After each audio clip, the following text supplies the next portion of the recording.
ছেলেরা, আমি বললাম আমার নাম আনিসুর রহমান, মনে রাখো বন্ধু, আমি বললাম তোমরা যারা দিবা নিশি এই বড় মোবাইল টিপো, আমার কথা মনে রাখো, ও চিরেই এমন একদিন আসবে ভিক্ষার থালা হাতে নিয়ে তুমি ভিক্ষুকের মতো হাত পাতবা।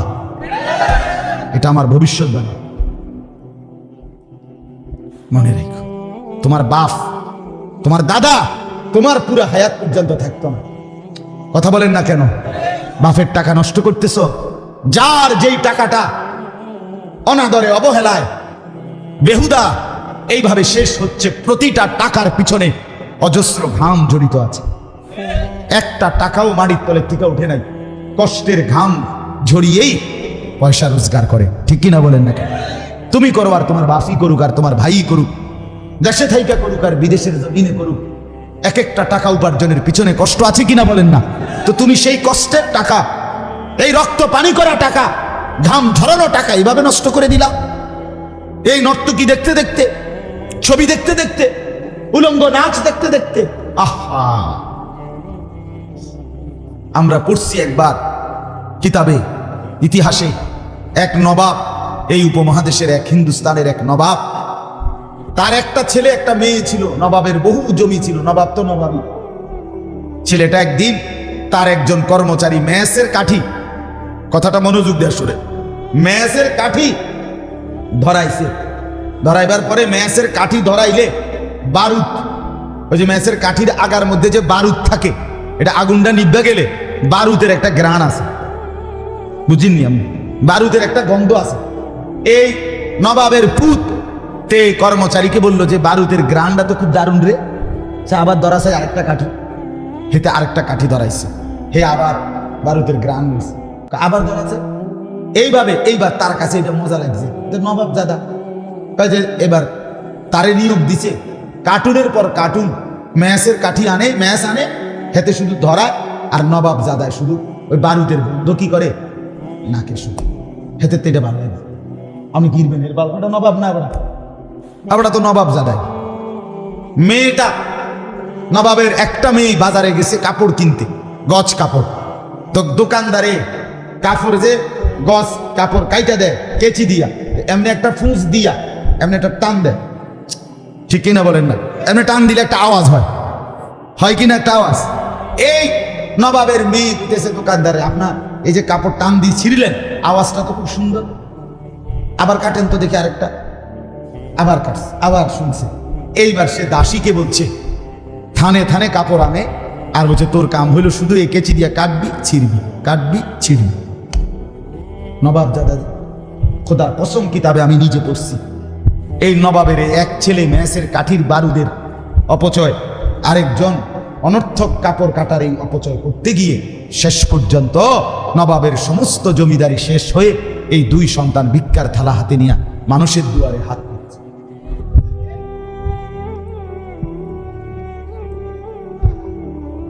প্রিয় ভাই, যদি মুসলমানের বাচ্চা হয়ে থাকো, যদি মার দুধ খেয়ে থাকো, তো বোন মনে রেখো, রাজার ধন ফুরায়, রাজার ধন। আর তোমার বাফা, এখানে কারো বাপ নবাব না, ঠিক কিনা বলেন না কেন? নবাবের ফুটি, আমরা মেহনতি কষ্ট করে কামাই রোজগারি করা বাবার সন্তান। আমার মনে আছে, আমার নিজের কথা বলি, আমি দারুল আরকামের ছাত্র, জানেন আপনারা? আমি ব্রাহ্মণবাড়িয়া দারুল আরকামেরই ছাত্র, আপনাদেরই এখানকার ছাত্র। হ্যাঁ, আমি এই শহীদপুর বাজারে বহু আসছি ছাত্র জীবন। আপনার তো ফুটবল খেলতে পাইছি, এর বিরাট মাঠ, আমরা শুক্রবার দিন ছাত্ররা ফুটবল খেলতে পাইছি, ছোট ছিলাম। শহীদপুর বাজার, এখানে বড় হুজুর রহমতুল্লাহ তাফসির শুনতে আমিও আসছি, আমার ছোটবেলায় মনে আছে, এটা তো বিখ্যাত তাফসির।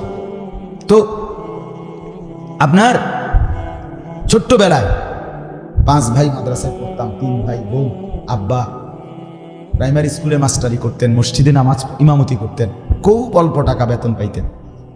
অভাবের সংসারে এমনও দিন গেছে, 1 কেজি আটার দাম থেকে আমার ছোট ভাই 2টা টাকা দোকানদাররে কইছে যে 1 কেজি আটা দেন, মাই কইছে তবে 2 টাকার কম দিয়েন, মাই কইছে 2টা টাকা আমারে দিতেন কইছে।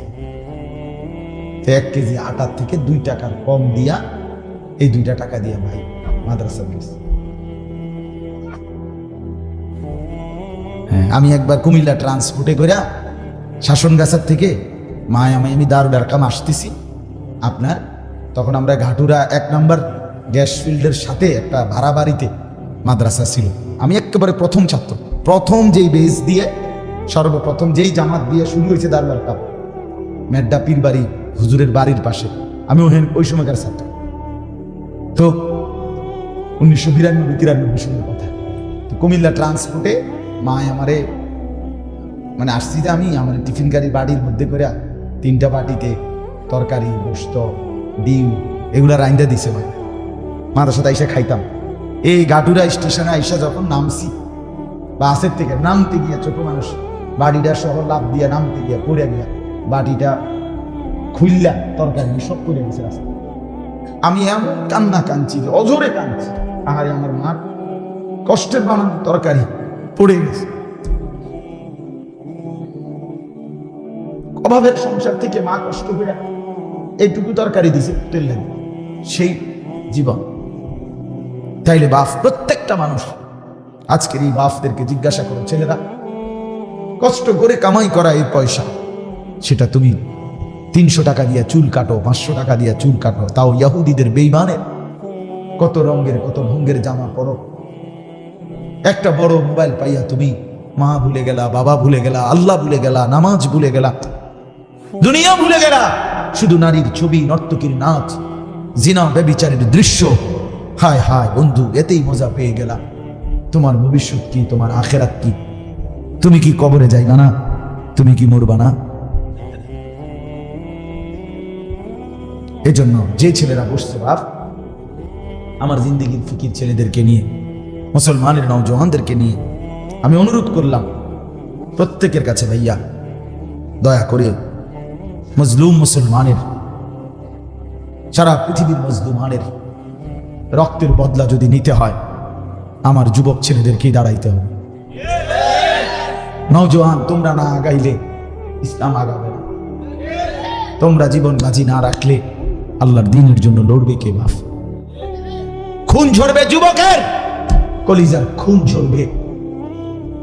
এজন্য আজকে রাত গভীরে আমার নওজওয়ান ছেলেরা, মুরব্বীরা না, যুবক ছেলে, তোমরা সবাই ইনশাআল্লাহ এই একটা নিয়ত করো ভাইয়া, যে বড় মোবাইল প্রয়োজনে, যার প্রয়োজন যেদূর, অফিসিয়াল কাজ, মাদ্রাসার কাজ, স্কুলের কোনো কাজ, ব্যাংকের চাকরির কোনো কাজ, ঠিক আছে, সেটা কাজেই ব্যবহার করবো।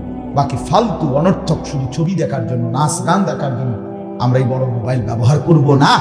এই নিয়তে কয়েকজন যুবক হাত উঠাও তো দিল থেকে। না না, সবাই উঠাই না, পাইকারি হাত উঠাই না। ছেলেরা উঠাও, ছেলেরা, বয়স্করা না, ছেলেরা উঠাও। ভাইয়া বলো, নিয়ত করো ইনশাআল্লাহ, জোরসে বলো ইনশাআল্লাহ। আল্লাহ আপনি হিম্মত দান করুন, আল্লাহ আপনি তৌফিক দান। আমি আপনাদের কাছে একটু অল্প কথা, আমি আবারও বলছি, প্রয়োজনকে প্রয়োজনের মধ্যে রাখুন, জরুরত তো জরুরত, ঠিক কিনা বলেন না? অসংখ্য কাজ আছে যেগুলো দিয়া মোবাইলের মাধ্যমে অফিসিয়াল কাজ, বিভিন্ন কাজ করতে হবে, হ্যাঁ ঠিক আছে, প্রয়োজন তো প্রয়োজন, কিন্তু সারাদিন টিপতে হবে, এটা কি প্রয়োজন বলে? এটা কোন দিন থেকে? পাঞ্জাবিওয়ালা যারা আছেন, টুপিওয়ালা হুজুর যারা আছেন, আপনাদেরকেও বলি বন্ধু, ডাইরেক্ট কথা, আমার গায়ে লাগলেও কিছু করার নাই।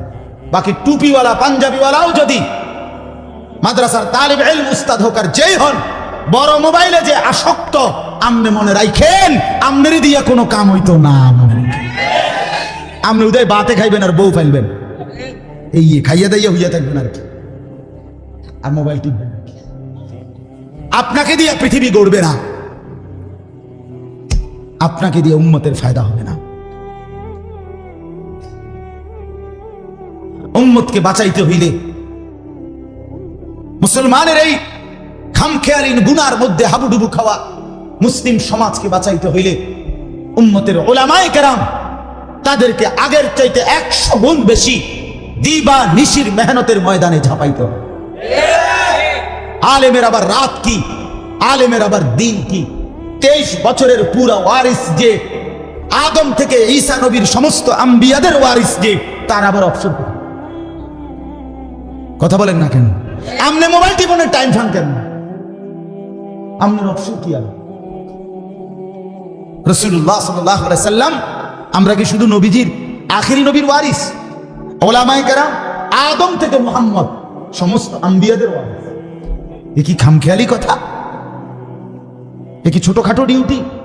কত বড় বোঝা কাঁধে নেওয়া, এত বড় ভারী বোঝা যার কাঁধে, সে আবার অবসর পায় কখন? তার আবার সময় কিসের? সে ঘুমাবেও তো এই কারণে যে পরবর্তী কাজের প্রস্তুতির জন্য একটু শক্তি দরকার, এই জন্য ঘুমাবে। সে খাবে তো এই কারণে পরবর্তী কর্মের ময়দানে ঝাঁপিয়ে পড়ার আগে একটু খাওয়া দরকার, এই কারণে। আল্লাহ তাআলা উলামায়ে কেরাম, নওজোয়ান অনেক আলেম আছেন, তালেবে ইলম আছেন, তাদেরকে আল্লাহ তাআলা সবাইকে হিম্মত দান করেন। এবার চারটা আয়াতের তরজমার জন্য একটু কথা শুনেন, অল্প গুদ্দুর কথা। মূলত এই সূরাটার নাম, আমি যে সূরাটা থেকে চারটা আয়াত পড়ছি, 15 নম্বর পারা, 17 নম্বর সূরা, সূরা বনী ইসরাঈল। কি নাম বলে? বনী ইসরাঈল। এই সূরার 16, 17, 18, 19, 20 পাঁচটা আয়াত আমি আপনাদের সামনে তেলাওয়াত করেছি। অল্প একটু কথা হইল। হযরত ইয়াকুব আলাইহিস সালাম একজন নবী ছিলেন, বিখ্যাত নবী, না? নাম শুনছেন না? ইয়াকুব আলাইহিস সালামের 12 জন ছেলে ছিল। আমি খুব অল্প কথায় কইতেছি, সংক্ষেপে। ইয়াকুব নবীর ছেলে ছিল মোট 12 জন। 10 ভাই যারা কূপে ফেলে দিছে ইউসুফকে, এই 10 জন। ইউসুফ আলাইহিস সালাম একজন। ইউসুফ আলাইহিস সালামের আপন মার ঘরে এক ভাই, ছোট ভাই বিনিয়ামিন। এই কয়জন হইল? এই 12 জন। ইয়াকুব আলাইহিস সালামের এই 12 জন ছেলে এই ছিল। আচ্ছা, এটা একটা কথা। ইয়াকুব আলাইহিস সালামের 2টা নাম, একটা নাম হলো ইয়াকুব, আর হলো ইসরাইল। এই দুটোটাই কার নাম? ইয়াকুব আলাইহিস সালামের নাম। যেমন আমাদের নবীর প্রসিদ্ধ 2টা নাম, মুহাম্মদ, আহমদ, আরো আছে না, বাকি এই 2টা কি সবচেয়ে প্রসিদ্ধ নাম। তো ইয়াকুব, ইসরাইল। ইসরাইল হযরত ইয়াকুব আলাইহিস সালামের এই 12 জন সন্তানের যেই বংশধর পরবর্তীতে সামনের দিকে আগাইছে বংশধারা, এদেরকেই বলা হয় বনী ইসরাইল। ইসরাইলের বংশধর মানে ইয়াকুবের বংশ। কথা বুঝছেন কিনা বলেন? আচ্ছা, ইয়াকুব আলাইহিস সালামের 12 ছেলের মধ্যে একজন ছেলের নাম ছিল ইয়াহুদা, বড় জন। এবারটার পরামর্শেই ইউসুফ আলাইহিস সালামকে পানি কূপে ফেলাইছে। বাকি ভাইরা বলছিল মেরে ফেলতে, উনি বলছে না, কূপে হেলায় দাও, সেখান থেকে কোনো কাফেলা নিয়ে যাবে, আমরা ঝামেলা শেষ, বাপের চোখের আড়াল হইলেই তো সাইল। যাই হোক, পরবর্তীতে যখন বংশধারা বাড়ছে ইয়াকুব নবীর ছেলেদের মাধ্যমে, এই ইয়াহুদা যেই ছেলেটা, তার বংশ হইছে সবচেয়ে বড়। ও বাকি ভাইদের বংশ কমতে কমতে একটা সময় ওই বড় ভাই ইয়াহুদা তার বংশের লগে সবাই মিশে গেছে। ফলে পুরা বনী ইসরাইল তাগো নাম হয়ে গেছে ইয়াহুদ। এখন যারা বনী ইসরাইল তারাই ইয়াহুদ। কথা বুঝছেন কিনা? আপনি একদম আরো সহজ বাংলায় বুঝেন। এক বেটার ফুট 5 জন, তো এবারে 1 ফুটের ঘরে ছেলে মেয়ে হয়েছে 8 জন, আরেকজনের 3 জন, আরেকজনের 2 জন, আরেকজনের 1 জন, আরেকজনের ঘরে হয়েছেই না। এমন হয় কিনা? তো ধীরে ধীরে ওই 8 সন্তান হয়েছে যেই বাইরে ঘরে, যেই ফুতের ঘরে, এবারে বংশ বাড়তে বাড়তে এখন ওই ভাইগো পরিচয়ও, ওই নায়নাথপুরের পরিচয়ও হয়ে গেছে এই বড় ভাই পরিচয়। বুঝছেন আমার কথা? এখন পুরা বাড়ি হয়ে গেছে মোল্লা বাড়ি, যদিও এনে গাজিও আছে, কাজীও আছে। পুরা বাড়ির নাম হয়ে গেছে কাজী বাড়ি, যদিও এনে মাঝিও আছে। কথার কথায় আর কি, এখন পুরা ফ্যামিলির নাম হয়ে গেছে ইয়াহুদি। যদিও অন্য ভাইদেরও কি আছে, বংশধর আছে, কিন্তু বেশি বড় হওয়ার কারণে এই ইয়াহুদা, এই ভাইয়ের নামেই সবাই বংশের পরিচয় হয়ে গেছে, এরাই ইয়াহুদি। তাহলে যারা বনী ইসরাইল তারাই কি বলেন না? ইয়াহুদি। ইয়াহুদ। আল্লাহ তাআলা হযরত ইয়াকুব আলাইহিস সালাম থেকে নিয়ে আমাদের নবীর আগ পর্যন্ত, আমাদের নবীর আগের জন ঈসা নবী, এই পর্যন্ত প্রায় 1 লক্ষের চাইতে বেশি নবী। কতজন? 1 লক্ষের চাইতে বেশি নবী আল্লাহ শুধু কেবল এই বনী ইসরাইল, এই ইয়াহুদীদের হেদায়েতের জন্য যুগে যুগে আল্লাহ পাঠাইছে। কতজন নবী? 1 লক্ষের চাইতে বেশি নবী। কিন্তু এই 1 লক্ষের চাইতে বেশি নবী রাসূল মিলেও এই জাতিটাকে, এই বংশধরগুলোকে, এই মানুষগুলো ইয়াহুদি যারা, তাদেরকে পরিপূর্ণভাবে শুধরাইতে কোনো যুগেই পারে নাই, বরং প্রত্যেক যুগে এই বনি ইসরাইল ইহুদিরা সর্বোচ্চ সংখ্যক আল্লাহর নাফরমানি করত। অল্প 2, 4, 5 জন 10 জন হাতে গোনা তারা ছিল অনুগত, বাকি সব ছিল নাফরমান। একেবারে প্রথম থেকে নিয়ে এই ইহুদিরা যেদিন থেকে তাদের শুরু, সেদিন থেকে তাদের হারামি, অসভ্যতা, নষ্টামি, দুষ্টামি, যত রকমের মন্দ গুণ এটা তাদের মধ্যে ছিল সব যুগ। ইবলিস শয়তান, যেটা মেইন শয়তান, তা করতে বুদ্ধি নেই। হ্যাঁ, ইবলিসের নিজস্ব অফিস আছে, ডাইরেক্ট ইসরায়েল হেড অফিস। ইবলিস বুদ্ধি লয়, ইবলিস আটকাইয়া গেলে তারাতে বুদ্ধি নেই। এমন শয়তান, এমন দুষ্ট। এই 1 লক্ষের চাইতে বেশি নবীকে জ্বালাইয়া কইলা কইলা করে দিয়েছে। তাদের সবচেয়ে উল্লেখযোগ্য নবী ছিল বনি ইসরাইল ইহুদিদের সবচেয়ে বড় প্রসিদ্ধ নবীর নাম হলো মুসা আলাইহিস সালাম, যিনি তার পুরাটা হায়াত তাদের সংশোধনের পিছনে ব্যয় করছেন, কিন্তু উনাকে তারা একদিন শান্তি দিচ্ছেন। উনি যদি বলতেন ডাইন, হেরা কইতো বাম। উনি যদি কইতো উত্তর, হেরা কইতো দক্ষিণ। মানে যেটা উনি বলতেন এটারই বিরোধিতা করত, এটার বিরুদ্ধে, এটার পাল্টা 100টা প্রশ্ন কইরা এটারে জগা কিছু বলছে। একটা গাবি কোরবানি দিতে মুসা নবী এদেরকে ইহুদি শুরু করছে এটার উপরে প্রশ্ন, গাবিটা কিরুম, বাইক ফালুন না মাঠে ফালুন, গাবির বয়স কত, গাবির গায়ের রং কি, ফুরাটা এক কালার না ভিতরিত অন্য কালার, কথা বুঝছেন?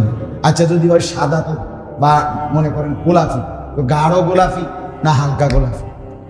মানে এইভাবে এটা জিগাইতে এটার BS CS RS খতিয়ান খুললা শেষে এটা আর খুঁজে পায় না। এইরকম অসুবিধা, মানে যেটা কইতো ওইটার মধ্যে 13টা প্রশ্ন কইরা এটারে নষ্ট করেছে। শুধু তর্ক, মানে ঠাট্টা করতো বেশি, উপহাস করতো, তামাশা করতো। যে ইহুদিদের অভ্যাস, এই সর্বদা তুচ্ছ তাচ্ছিল্য করা, ঠাট্টা করা।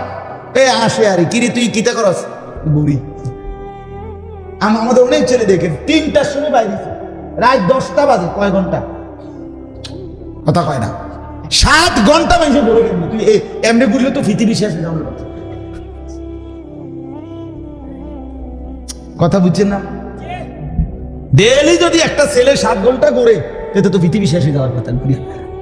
হ্যাঁ, ঘুরে, হাসে, খামখেয়ালি, এই এই এই তুচ্ছতা ছিল, অবজ্ঞা, খামখেয়ালি, এটা ইহুদিদের অভ্যাস। নাউজুবিল্লাহ। মুসা নবী বলল যুদ্ধ করতে চলো কাফেরদের সাথে। কইল কি, আমনে আর আমনের খোদা মিল্লা আপনারা দুজন আগে শুরু করেন, বাইল ভালো দেখলে আমরা আসমু, নাহলে আমরা বইলাম। আল্লাহর সাথে তামাশা, মানে ঠাট্টা করি।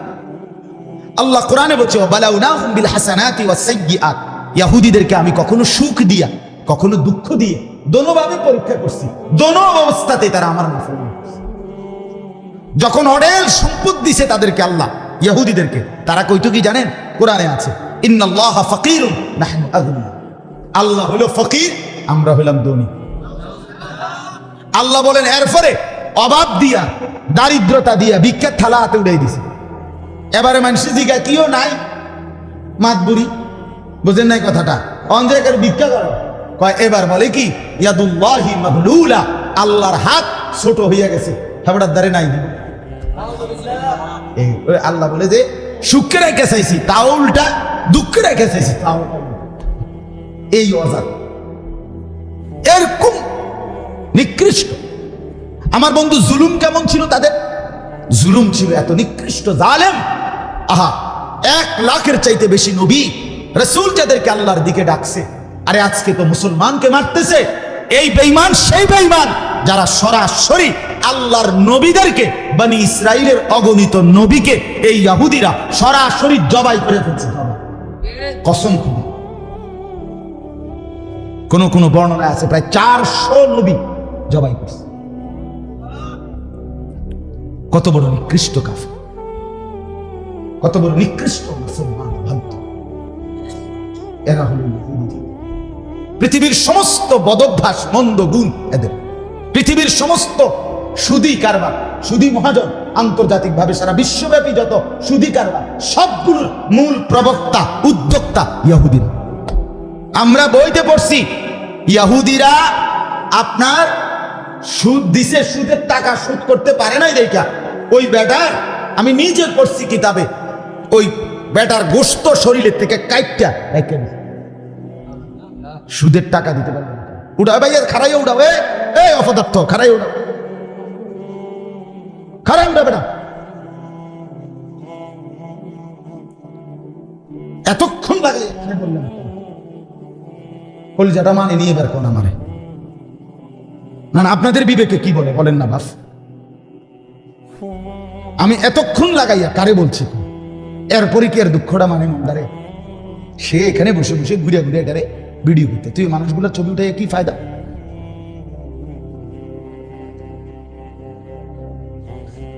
তুমি আমার চেনো না, না? আমি প্রয়োজনে একজনের কাছে কথা বলবো, তারপর আমি আপোষ করতে রাজি না। গাফেল খামখেয়ালিকে বলতে রাজি না বাস। প্রতিটা শব্দ বলার পিছনে আপনার যেমন বসে থাকাটা গরমে কষ্ট হইতেছে, আমরা বলতে কষ্ট হইতেছে, ঠিক কিনা বলেন? এই সময়ের যদি কোনো বেনিফিট না আসে এই মেহনতের, তাহলে কি লাভ?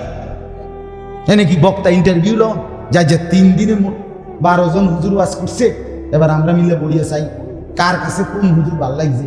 তো একজনে কইছে যে দ্বিতীয় দিন যে আসরের পরে টানছে হুজুর গা, এবার টানটা ভালো করছে। প্রথম দিন যে আসার পরে একজন খুব শিক্ষারছে, এবার শিক্ষারটা ভালো লাগছে। এটা দিয়ে ওয়াজ কথা বলেন না কেন? এই আমরা করে এনে বসাইছে 3 দিনে আপনারা হুজুরদের ইন্টারভিউ লন নাকি? বলেন ভাইয়া, কার সুর ভালো, কার টান ভালো, কার হুঙ্কার ভালো, কার চিৎকার ভালো, এতে ফায়দা কি? ফায়দা কি? মনে করেন যার সুর আছে, আপনি হঠাৎ সুরটা অর্ধেক লন 200 টাকা দিয়া। কথা বলেন না কেন? আপনি পারবেন কিছু? এটা যার চেহারা সুন্দর, তো আপনি কালো চেহারাটা আপনার লোক একটা ডলা দেন। কথা বলেন। ঠিক আছে, মাফ, আল্লাহ তোমারও মাফ করে দেন।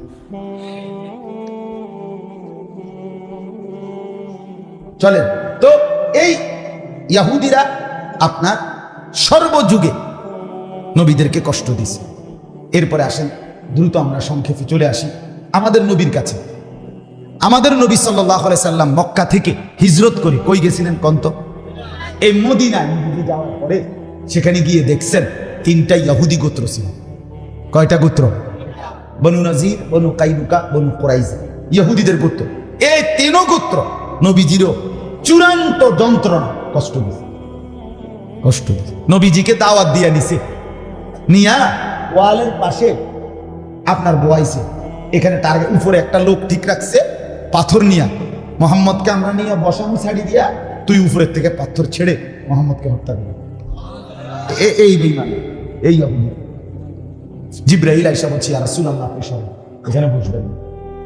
এইভাবে মুসলমান মা মানে মুসলিম একজন নারী, পর্দানশীল নারী, ইহুদিদের কোনো বাজারে কোনো একটা কারণে খরচের জন্য গেছে। এরা করছে কি, এই মুসলিম মার বোরকার পিছন দিয়া এক শয়তানে ইহুদি তে রশি দিয়া কাপড়ের মধ্যে, মানে বোরকার পিছনের অংশে কাপড় বাঁধ দিয়া দিছে, রশি দিয়া পিছনে টাইন দিয়া ধরে গেছে। যখনই ওই মা ঘুইরা রওনা দিছে যাইব গা, এই কাপড় টান দিছে, তো মায়ের কাপড় উড়ে গেছে। এরকম নিকৃষ্ট, মানে সর্বযুগে বললাম না কষ্ট দিছে। আল্লাহ নবী সাল্লাল্লাহু আলাইহি সাল্লাম 3 বারে যুদ্ধ করে এদেরকে তাড়ায় দিছে, একবারে মদিনা থেকে বের করে দিছে, গিয়া আশ্রয় নিছে খায়বার, আরবেরই একটা জায়গা। 7ম হিজরিতে নবীজি আবার যুদ্ধ করছে তাদের বিরুদ্ধে, সেখানে গিয়া সেখান থেকেও তাদেরকে পরাজিত করে তাদের পুরুষ যোদ্ধা হত্যা করছে, বাকিগুলারে আবার সিটটা বিটটা খায়বার থেকে ছন্ন ছাড়া হয়ে গেছে।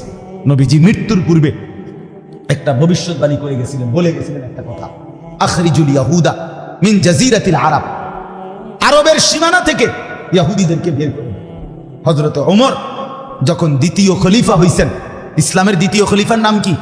ওমর। এই ওমর বৈশাই কিছুদিনের মধ্যে ওমর এই আইন কার্যকর করছে যে আমার রাসূল বলছে ইহুদি একটা বেঈমান আরবের সীমানা, মুসলমানদের সীমানায় থাকতে পারবে না, বাইরে সব বাইরে, এই সবগুলোরে বাহির করছে, একটাকেও থাকতে দেয়।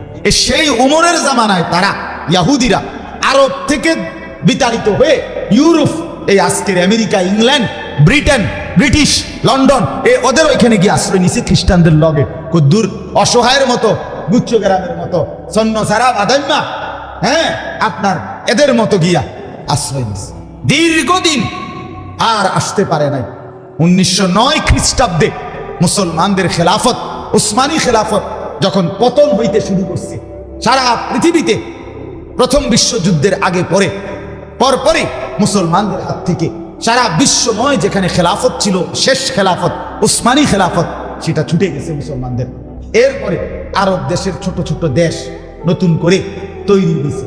এই নতুন দেশ এগুলো ছোট্ট ছোট্ট সিরিয়া, লেবানন, জর্ডান, মিশর, ফিলিস্তিন, হ্যাঁ ইয়ামান, এই সৌদি আরব, এরকম ছোট বড় দেশ তৈরি হওয়াতে ধীরে ধীরে তো তখন এই কথাটা খুব খেয়াল করেন, 1909 খ্রিস্টাব্দের পরে ওই ইউরোপ থেকে ইহুদিরা আপনার মুসলিম সেকুলার শাসক, নতুন যারা ছোট ছোট অঞ্চলের শাসক হয়েছে মুসলমানদের, তারা ছিল সেকুলার মতবাদ অর্থাৎ ধর্ম নিরপেক্ষ মতবাদের অনুসারী। তখন সেকুলারিজম নতুন পৃথিবীতে ইউরোপ থেকে আমদানি হয়েছে। তারা এই ইহুদিরা আইসা বলছে মুসলিম শাসকদের কাছে যে আমরা আপনাদের এই বাইতুল মুকাদ্দাসের পাশে জেরুজালেমের লগে হাজার শত শত একর জায়গা, অনেক জায়গা এমনি পড়ে রয়েছে খালি বেহুদা, আমগরে কদ্দুর জায়গা যদি হয় এমনি দেন, নইলে ভিক্ষা দেন, নাই তো টাকা দিয়ে দেন, আমরা মূল্য দেব। কদ্দুর জায়গা আমরা কোন রকম, আমরা বুঝামাটি নাই, আমরা কদ্দুর থাকতে না। ওই ইউরোপ থেকেও তারা চূড়ান্ত মার খাইছে, কথা বুঝছেন না? বিশেষ করে আপনারা জানেন অ্যাডলফ হিটলার জার্মানির, সে 60 লক্ষ ইহুদি, নিজে কিন্তু সে মুসলমান না, সে খ্রিস্টান, কিন্তু সে হত্যা করছে কত লক্ষ ইহুদি। তারে জিগাইছিল, আমি নিজে করছি, এই হিটলারকে জিজ্ঞাসা করছিল আপনি 60 লাখ ইহুদি কেন হত্যা করলেন? সে দারুণ কথা কইছে, আপনি অবাক হয়ে যাবেন তার উত্তর শুনে। হে কয় কি, আরো 10 লাখ হত্যা করি নাই আর আছে রাইখা দিছি, এই 10 লাখ আমি যেগুলো মারি নাই রাইখা দিছি, এরাই উত্তর দিবে তোমাদেরকে 60 লাখ কি দেবেন। বুঝেন না আপনি কথাটা?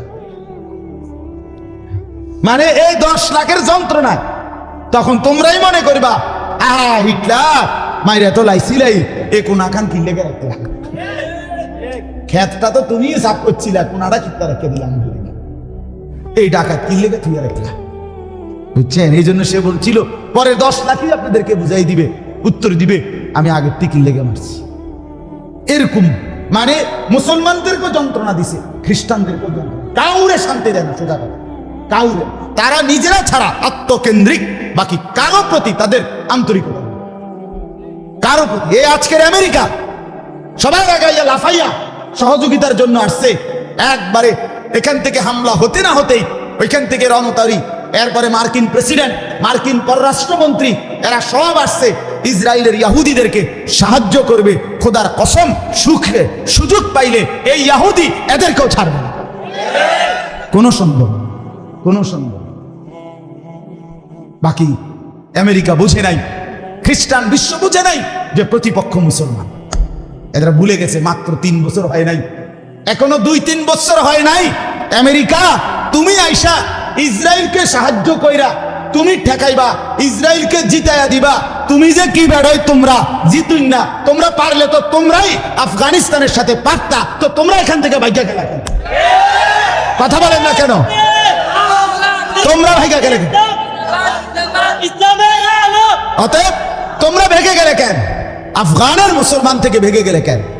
বুঝাই গেল পারত না, পারবে না, কোনো সন্দেহ নাই, কোনো সন্দেহ। তো আমি আপনাদেরকে বলছি 1909 খ্রিস্টাব্দ থেকে 1947 পর্যন্ত প্রায় 38-37 বছর, 40 বছরের কাছাকাছি তারা কৌশল করে, সুকৌশলে, ষড়যন্ত্র করে শুধু জমি কিনছে আর নিজেদের লোক আইনা রাখতে দিছে। 1948 সালে আপনার ব্রিটিশ এই মুসলমানদের খেলাফত শেষ হওয়ার পরে ব্রিটিশের অধীনে ছিল ফিলিস্তিন। ব্রিটিশ 1948 সালে নিজেদের শাসন ক্ষমতা উঠায় নিছে ফিলিস্তিন থেকে। তখন এই উঠাইবার সাথে সাথে ওই দিন রাতে 1948 সালের 14ই মে ডেভিড বেন গুরিয়ন, একজন ইহুদি নেতা, সে রাতে রাতে ঘোষণা দিছে যে আমরা এই পর্যন্ত যে দূর জায়গা কিনছি এগুলো সব মিলাইয়া এটা আমাদের দেশ, এটা আমাদের ইহুদিদের হোলি ল্যান্ড, পবিত্র ভূমি, এটা আমাদের। এটার নাম কি? এটার নাম ইসরায়েল। ও ইসরায়েল কার নাম? ইসরাইল কার নাম বলেন না? ইয়াকুব আলাইহিস সালাম। আর তারা তো ইয়াকুবের বংশ, এই জন্য নামই দিছে ইসরাইল। এটাই ইসরাইল, ইসরাইল যেটা এটাই ইসরাইল। কথাটা বুঝছেন কিনা বলেন? এই 1947 সালে মুসলমান ঘুম ভাঙছে। হায় হায়, বলো কি? কথা নাই, বার্তা নাই, আন্দোলন নাই, সংগ্রাম নাই, মিছিল নাই, মিটিং নাই, পোস্টার নাই, হ্যান্ডবিল নাই। তোমরা দি কওটা তোমরা এলাকা, তোমরা দেশ, তোমরা এমনি না থাকতে দিন। কথা বলেন না কেন? গুচ্ছ গ্রামে থাকতে দিছি, কথার কথা। তারা যদি কয়টা আমগো দেশ, যদি কত হইল? কথা বুঝছেন নি আপনি? এইখানে সেই 1948 সাল থেকে আজকের 2023 পর্যন্ত দীর্ঘ 75 বছর এক টানা এরা জুলুম করছে। কিন্তু মুসলমান, ফিলিস্তিন এবং তার পাশাপাশি মুসলিমরা, তারা আজও তাদের দাবি একটাই, তো খুন, রক্ত, শাহাদাত, কলিজার তাজা খুন দিও। মুসলমানদের দাবি ফিলিস্তিনের পুরা জমিন এটা মুসলমানের জমিন, 1 ইঞ্চি জমিন আমরা বেঈমান ইহুদিদের হাতে তুলে দেব না। এই যুদ্ধ চলছে, সেই যুদ্ধেরই ধারাবাহিকতা আজকে 75 বছর। এবার শেষ কথা আসেন, শেষ কথা হলো ফিলিস্তিনের সাথে আমাদের সম্পর্কটা কেমন? আমাদের সম্পর্কটা এখানে একটু গভীর বুঝতে হবে। রোহিঙ্গা, কাশ্মীর, পৃথিবীর অন্যান্য যেখানে মুসলমান নির্যাতিত, সেখানে মুসলমান নির্যাতিত আমরা ব্যথিত। আমরা মিছিল করি, বিক্ষোভ করি, প্রতিবাদ করি। কিন্তু ফিলিস্তিনের ভূমিতে যেই মুসলমানরা নির্যাতিত, এখানে শুধু মুসলমান নির্যাতিত এই কারণে না, বাপ, এখানে মাটিটার সাথে আমাদের সম্পৃক্ত।